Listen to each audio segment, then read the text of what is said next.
Hey guys, स्वागत है आपका हमारे चैनल परीक्षा डायरी में। यहाँ पर एएलपी न्यू वैकेंसी को लेकर एक नया अपडेट आया है। यहाँ पर नई भर्ती को लेकर मिनिस्ट्री ऑफ रेलवे का नया नोटिस जारी किया गया है। उस बारे में हम बात करें और साथ ही हम बात करेंगे एलिजिबिलिटी क्राइटेरिया में क्या बड़े हुए बदलाव हुए हैं।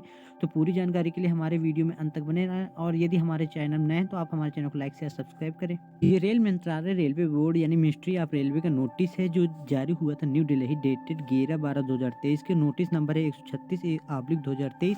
यहाँ पर ऑल जोनल मैनेजर को यहाँ पर नोटिस ये भेजी गई है। इस नोटिस का सब्जेक्ट है verification regarding minimum prescribed educational qualifications for direct recruitment to the post of assistant loco pilot in level 2 register. यहाँ पर रेफरेंस लिया गया है, तो 3 बोर्डों का यहाँ पर रेफरेंस लिया गया है। पूरी डेट से यही थी, उन्होंने रेफरेंस दिया है। यही हम बात करें, attention is invited to boards above referred letter dated 28/7/2023 vide which it had been clarified that the instructions contained in board's letter under reference number first dated 19/10/2015 still hold good करके यहाँ पर पूरी यानी ये 28/7/2023 को यहाँ पर रेफरेंस दिया गया था कि आप इसमें कुछ नए बदलाव किए हैं, यानी कुछ आईटीआई के पोस्ट को यहाँ पर ख़त्म करने के लिए यहाँ पर रेफरेंस दिया गया था। तो लेकिन यहाँ पर बोर्ड ने साफ साफ मना कर दिया है कि जो भी यहाँ पर बदलाव कुछ भी नहीं किया जाएगा, लेकिन यहाँ पर जो रूल 2015 की वैकेंसी में लिया गया था वही सेम रूल यहाँ पर पैटर्न लागू होगा। सेकेंड पॉइंट में इन्होंने बताया है para 137/2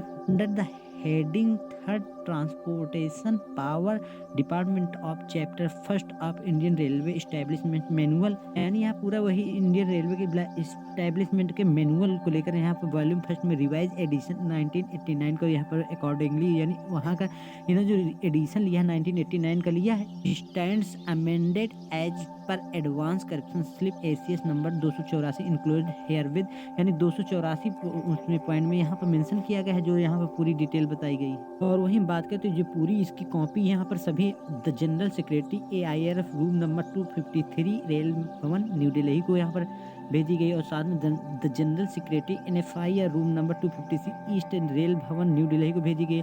all member of departmental council and national council and secretary staff side national council 13C Firoz Shah road New Delhi, यहाँ पे सभी को यहाँ पर 11/12/2023 को ये नोटिस भेज दी गई है। और हम बात करें Indian railway establishment manual volume revised edition 1989 के, तो chapter first section B sub section 3 recruitment and training को लेकर यहाँ पर बताया गया है।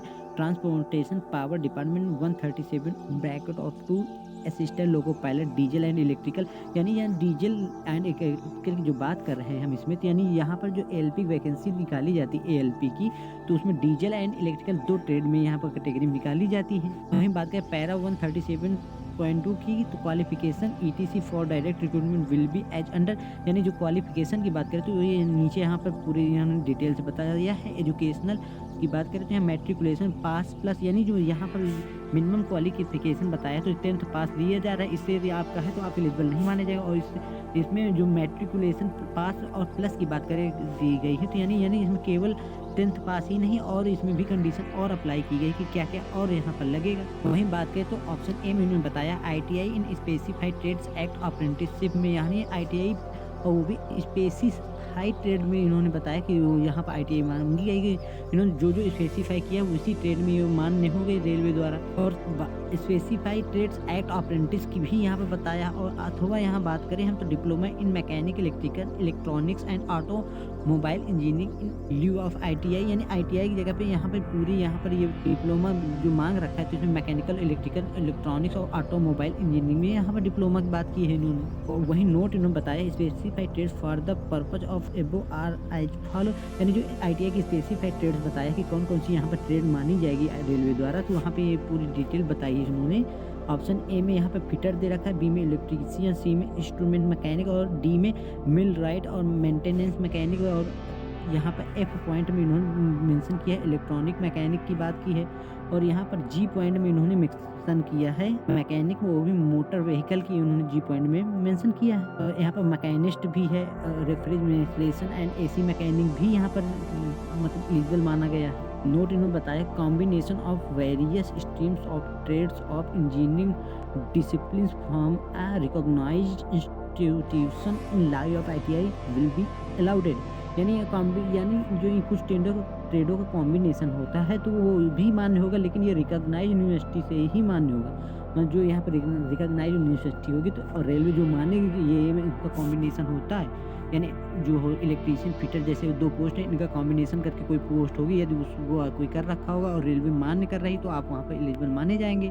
नेक्स्ट पॉइंट में बताया degree in the engineering disciplines as above will also be acceptable in लिeu ऑफ डिप्लोमा इन इंजीनियरिंग में यदि आपके पास डिप्लोमा और आपके पास आईटीआई नहीं है, तो जो कुछ ट्रेड बताई है इन्होंने, किस ट्रेड पे यानी यहाँ पे मैकेनिकल में, इलेक्ट्रिकल में, इलेक्ट्रॉनिक्स में, ऑटोमोबाइल इंजीनियरिंग की जो होगी यहाँ पर डिप्लोमा मान्य होगा।